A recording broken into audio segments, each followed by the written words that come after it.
आज मौसम चाहिँ गडबडी जस्तो छ यही बुड्कु भन्छन् तारकेश्वर यता भ्यू टावरतिर चाहिँ हुनु आएको अवस्था। यो हाम्रो सोल्टी यहाँ इन्जोय लिँदैछन् चिसो हावामा।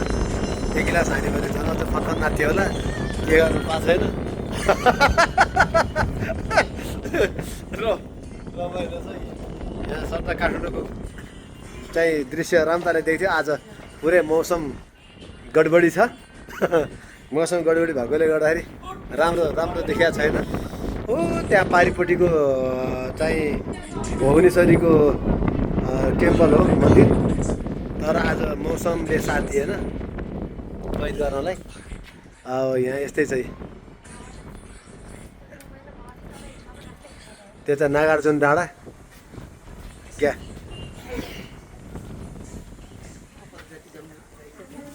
यस्तो छ भ्यू टावरमा। भ्यू टावरबाट चाहिँ कैद गरेको दृश्य हो यो।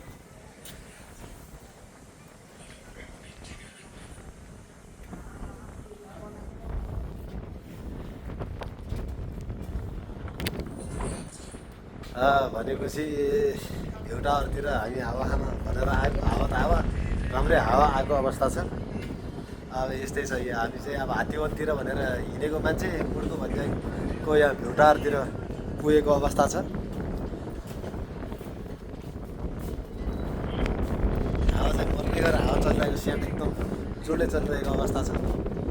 चिसो छ। झरो बसो नातिनु सर, के नातिनु भयो सर?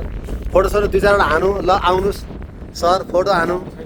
त्यही हामी चाहिँ अब हामी चाहिँ अनि कहाँ चाहिँ हात्तीवनतिर हिँडेको मान्छे यतातिर आइपुगेका छौँ।